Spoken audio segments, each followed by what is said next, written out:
Hormuz প্রণালী বন্ধ করে দিয়ে সারা পৃথিবী জুড়ে কম বেশি সমস্ত দেশের রক্তচাপ বাড়িয়ে দিয়েছে ইরান। এই দেশগুলোর মধ্যে ভারত রয়েছে, বাংলাদেশ রয়েছে। বাংলাদেশে তেল ও গ্যাসের অভাব ইতিমধ্যে ত্রাহি ত্রাহি রব তুলেছে। পেট্রোল পাম্প শুকনো, গাড়ি ঘোড়া বন্ধ হওয়ার মতো অবস্থা। আর ভারত, একটা ব্যক্তিগত উদাহরণ টানছি অবস্থাটা বোঝাবার জন্য। গতকাল মুম্বাই থেকে 26শে মার্চ মুম্বাই থেকে কলকাতা এলাম স্পাইস জেটের বিমানে এই প্রথম আমি দেখলাম ক্যান্টিন সার্ভিস বন্ধ। এক কাপ চা পর্যন্ত কোনো জায়গাতে নেই, কারণ খাবার দাবারের সাপ্লায়াররা খাবার সাপ্লাই করেননি, ফলে চা পর্যন্ত ছিল না বিমানে। গ্যাসের অভাব যে এর কারণ সেটা বিমান কর্তৃপক্ষ বলছে না, কারণ সরকার রাগ করতে পারে। তবে বেঙ্গালুরু, মুম্বাই সহ বেশ কিছু শহরে অনেক হোটেল রেস্তোরাঁ যে বন্ধ হয়ে গেছে এটা বাস্তব। সুতরাং সরকার না মানলেও অবস্থা যে ভালো নয় ভারতেও, সেটা বোঝা যায়। খবরে প্রকাশ এই অবস্থায় কয়েকটি হাতে গোনা দেশকে আইসিইউ থেকে সুস্থ শরীরে বের করে দেওয়ার সিদ্ধান্ত নিয়েছে ইরান, এবং সেই সিদ্ধান্তকে তারা ঘোষণাও করেছে।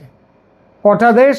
মাত্র 5টি দেশ এই মুক্তি পেয়েছে, ভারত যার অন্যতম। বাকি দেশগুলো হলো চীন, রাশিয়া, পাকিস্তান আর ইরাক। আর ভারত তো আছেই, তার কথা তো আগেই বলেছি, ভারত তো আছেই। চীন আর রাশিয়া সরাসরি ইরানের পক্ষে, এটা আপনারা জেনে গেছেন এতদিনে ভালোভাবেই। ভারত কারো পক্ষে নয়। আবার ইরাক কিন্তু মার্কিনীদের সঙ্গে, মানে ইরানের যে শাসক সেই শাসক কিন্তু মার্কিনী সাহায্যপুষ্ট, এবং ইরাকে আমেরিকার ঘাঁটি পর্যন্ত সেনা ঘাঁটিও আছে। তাহলে ইরান কেন ভারত, পাকিস্তান আর ইরাককে হরমুজের ছাড় দিল? মধ্যপ্রাচ্য, ভারত আর বাংলাদেশের জন্যে এর আসল অর্থটা কি? এই বিষয়টি আলোচনা করব এখনকার প্রতিবেদনে। প্রিয় দর্শক, হরমুজ প্রণালী নিয়ে ইরানের সাম্প্রতিক সিদ্ধান্ত পশ্চিম এশিয়ার যুদ্ধ রাজনীতিতে বড় এক মোড় এনে দিয়েছে। ইরান বলেছে তারা হরমুজ খুলছে, তবে সবার জন্য নয়, শুধু কয়েকটি ফ্রেন্ডলি নেশনসের জন্য তারা হরমুজ খুলে দিল। আর সেই তালিকায় আছে 5টি দেশ: ভারত, চীন, রাশিয়া, ইরাক এবং পাকিস্তান। প্রশ্ন হলো, ভারতকে বোঝা যায়, কিন্তু পাকিস্তান কেন, ইরাক কেন? আর এই সিদ্ধান্তে বাংলাদেশ, নেপাল, শ্রীলঙ্কার মতো ভারতের প্রতিবেশীদেরই বা কী আসে যায় যদি ভারতকে হরমুজ খুলে দেয় তার জন্যে? আজকের ভিডিওতে আমরা একেবারে ধাপে ধাপে বুঝব ইরান আসলে কি করেছে, কেন করেছে, এতে মধ্যপ্রাচ্যের কোন দেশ লাভবান হচ্ছে, কে চাপে পড়ছে, আর ভারতের তেল সরবরাহ ঠিক থাকলে বাংলাদেশের মতো দেশ কেন অনেকটা স্বস্তি পায়। সব শেষে আমি বাংলাদেশ ভারত ডিজেল পাইপলাইনের কথাও বলবো, কারণ এই পুরো গল্পের মধ্যে সেটাই বাংলাদেশের জন্য সবচেয়ে বড় বাস্তব অংশ। হরমুজ নিয়ে আসলে কি হয়েছে প্রথমে খুব সহজ ভাষায় বলি। ইরান হরমুজ প্রণালী পুরোপুরি খুলে দেয়নি, আবার পুরোপুরি বন্ধও করেনি। তারা কার্যত বলেছে যেসব দেশ তাদের সঙ্গে যোগাযোগ রাখছে, শত্রু হিসেবে তাদের সম্পর্ক নেই, এবং যাদের তারা বন্ধু সুলভ মনে করছে তাদের জাহাজ তারা যেতে দেবে হরমুজ প্রণালী দিয়ে। অর্থাৎ এটা ফ্রি নেভিগেশন, মানে মুক্ত যাতায়াত নয়, এটা সিলেক্টিভ অ্যাক্সেস, মানে কাউকে বেছে বেছে যাওয়া আসার অনুমতি দেয়া। কেউ যাবে, কেউ যাবে না। এই জায়গাটাই খুব গুরুত্বপূর্ণ, কারণ হরমুজ এমন একটি চোক পয়েন্ট যার ওপর বিশ্বের উল্লেখযোগ্য তেল ও এলএনজি পরিবহন নির্ভর করে। তাই ইরান যদি একে পুরোপুরি বন্ধ করে তাহলে শুধু আমেরিকা বা তার মিত্ররাই নয়, গোটা বিশ্ববাজারই কাঁপতে শুরু করে। আর সেটা যে কেঁপে গেছে সে তো দেখাই যাচ্ছে। এমনকি স্বয়ং আমেরিকা পর্যন্ত পড়েছে গ্যাসোলিন সংকটে। এবার দেখি ইরান কেন এই কৌশল নিল। ইরানের এই সিদ্ধান্তের পেছনে প্রথম বড় কারণ হলো চাপ সৃষ্টি করা, কিন্তু সবাইকে একসঙ্গে শত্রুতে পরিণত না করাও তার লক্ষ্য। যদি তারা হরমুজ শতভাগ বন্ধ করত তাহলে চীন, ভারত, রাশিয়ার মতো এমন দেশও ক্ষুব্ধ হয়ে যেত, যাদের সঙ্গে ইরান কিন্তু ক্ষোভ রাখতে চায় না, কাজের সম্পর্ক রাখতে চায়। তাই তেহরান এমন এক মডেল নিয়েছে যেখানে শত্রুপক্ষের ওপর সামুদ্রিক চাপ থাকবে, কিন্তু নির্দিষ্ট কিছু দেশের সঙ্গে বাণিজ্যিক ও রাজনৈতিক দরজা বন্ধ হবে না। এখানে আরেকটি কারণ আছে, অর্থনীতি। ইরান নিজেও জানে হরমুজ দীর্ঘদিন বন্ধ মানে বিশ্ব বাজারে ঝাঁকুনি যেমন, তেমনি তার নিজের বাণিজ্য ও আমদানির ওপরও চাপ আসবে। চীন আর ভারত ইরানের বড় তেলের ক্রেতা, আর রাশিয়া ইরান থেকে বিপুল পরিমাণে কেনে ড্রোন। ইরানি ড্রোন খুব কাজ দিচ্ছে রাশিয়ার, ব্যবহার হচ্ছে ইউক্রেনে। এই বিক্রি বাটা বন্ধ হলে ইরানি অর্থনীতিও বড় ঝাড় খাবে। কিন্তু যেমনটা আগে বলেছি, অর্থনীতি ছাড়াও অন্য কারণও আছে, আর সেই অন্য কারণের জন্য ভারতের নাম এই মকুবের তালিকায় থাকা মোটেও আকস্মিক কিছু নয়।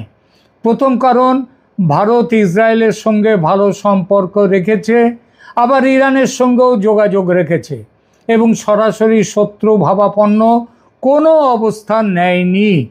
দ্বিতীয় কারণ, ভারত ও ইরানের মধ্যে চাবাহার বন্দর নিয়ে 2024 সালে 10 বছরের চুক্তি হয়েছে, যা ভারতের জন্য পাকিস্তানকে এড়িয়ে আফগানিস্তান ও মধ্য এশিয়ার দিকে যাওয়ার কৌশলগত পথ খুলে নিয়েছে ভারত।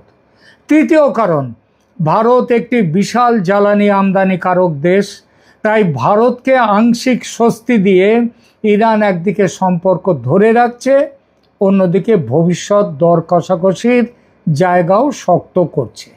কিন্তু পাকিস্তান কেন ছাড় পেল?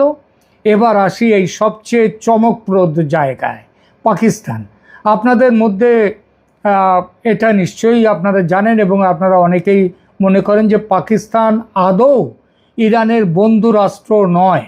দু দেশের মধ্যে যুদ্ধ হয়েছে মাত্র 1 বছর আগে। তার ওপর আছে শিয়া সুন্নি লড়াই এবং সীমান্ত দিয়ে সন্ত্রাসবাদকে এ বলছে তুমি চালান দিচ্ছ, ও বলছে তুমি চালান দিচ্ছ। তারপরেও কেন পাকিস্তানকে ছাড় দিল ইরান? অনেকেই ভাবতে পারেন ভারতকে সুবিধা দিলে পাকিস্তানকে কেন দেয়া হবে না, কিন্তু ইরানের দৃষ্টিতে এই তালিকা ভারত পাকিস্তান প্রতিযোগিতার তালিকা নয়। এটা কারা এখন দরকারি, কারা সরাসরি শত্রু নয়, আর কাদের আঞ্চলিকভাবে ম্যানেজ করা দরকার ইরানের, এটা হচ্ছে সেই তালিকা।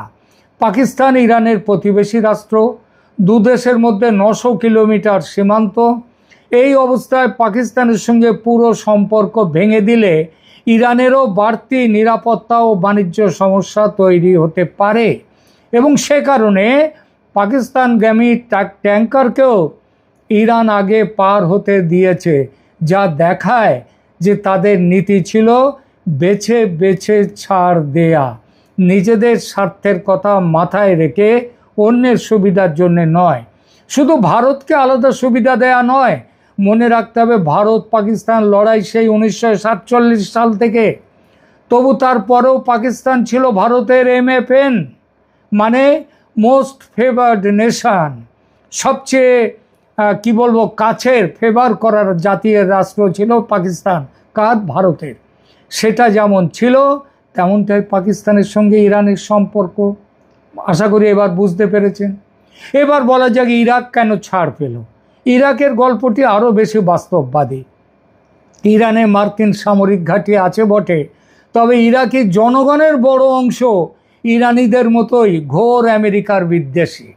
ইরাকে বিভিন্ন গোষ্ঠী আছে যারা চোরাগোপ্তা হামলা চালিয়ে আসছে মার্কিনীদের বিরুদ্ধে। ইরান ইরাককে গ্যাস ও বিদ্যুৎ খাতে দীর্ঘদিন ধরে সহায়তা করে আসছে এবং সাম্প্রতিক রিপোর্টে বলা হয়েছে ইরাকের মোট গ্যাস ও বিদ্যুৎ চাহিদার প্রায় 40% এই মুহূর্তে ইরান নির্ভর। ইরান না দিলে তাদের অবস্থা খারাপ। ফেব্রুয়ারির শেষে ইরান আবার ইরাকে গ্যাস সরবরাহ পুনরায় চালু করে দিয়েছে। অর্থাৎ ইরাককে যদি চাপ দিয়ে পুরো বিচ্ছিন্ন করা হয় তাহলে বাগদাদে বিদ্যুৎ ও জ্বালানি সংকট তীব্র হবেই, যা ইরানের জন্য রাজনৈতিক সমস্যা হয়ে দাঁড়াবে। আর একটা বড় বিষয় হলো ইরাক সাম্প্রতিক সংঘাতে নিজেকে সরাসরি যুদ্ধক্ষেত্রে পরিণত করতে চায়নি। তাদের নেতৃত্ব আঞ্চলিক ভারসাম্য রাখার চেষ্টা করেছে। এই কারণে তেহরানের চোখে ইরাক প্রয়োজনীয় প্রতিবেশী, শত্রু নয়। এবার আসি মধ্যপ্রাচ্যের অন্য দেশগুলোর লাভ ক্ষতির হিসেবে। এই সিদ্ধান্তে মধ্যপ্রাচ্যের কিছু দেশ সাময়িক স্বস্তি পেলেও, মানে ইরাক পেয়েছে স্বস্তি, কিন্তু সামগ্রিকভাবে এই অঞ্চলটি আরও অনিশ্চয়তার মধ্যে ঢুকে গেল। স্বস্তি এই কারণে যে ইরাকের কাছে হরমুজ পুরোপুরি বন্ধ হয়নি, ফলে অন্তত কিছু জাহাজ এখনও পার হচ্ছে। কিন্তু সমস্যা হলো বিশেষ করে ভারত আবার মধ্যপ্রাচ্যের অন্য দেশগুলো থেকে যে মাল নিয়ে আসছে, ভারত এবং পাকিস্তান, সেগুলো তো আসছে। কিন্তু সমস্যা হলো আন্তর্জাতিক জলপথ এখন কার্যত ইরানের অনুমতি নির্ভর। এর মানে জাহাজ চলাচল স্বাভাবিক বাজারের নিয়মে নয়, রাজনৈতিক শ্রেণীবিন্যাসের ওপর নির্ভর করছে। এতে সৌদি আরব, ইউএই, কুয়েত, কাতারের মতো উপসাগরের দেশগুলো বাড়তি অনিশ্চয়তায় পড়েছে, কারণ তাদের রপ্তানির বড় অংশ হরমুজের সঙ্গে জড়িত। বিশেষ করে কাতারের জন্য সমস্যা খুব বেশি, কারণ এলএনজির ক্ষেত্রে তাদের বিকল্প খুব সীমিত। এই কারণেই কাতার ফোর্স মেজর পর্যন্ত ঘোষণা করেছে এবং এলএনজি সরবরাহে বড় ধাক্কা লেগেছে। অন্য দেশগুলো এখন কি করছে? এখন প্রশ্ন, হরমুজের ঝুঁকি বাড়লে অন্য দেশগুলো কি করবে? সবচেয়ে বড় উত্তর হলো তারা হরমুজকে রিপ্লেস করছে না, ডিপেন্ডেন্স, নির্ভরতাটা কমানোর চেষ্টা করছে। যেমন সৌদি আরবের ইস্ট ওয়েস্ট পাইপলাইন তার ব্যবহারটা বাড়াচ্ছে, যাতে পূর্ব দিকের লোহিত সাগরের ইয়ানবু বন্দরে তেল পাঠাতে পারে পাইপলাইন দিয়ে। ইউএই আবুধাবি থেকে ফুজাইরা পাইপলাইন করিডর ব্যবহার করছি, যাতে তেল আরব সাগরের দিকে বেরিয়ে যেতে পারে।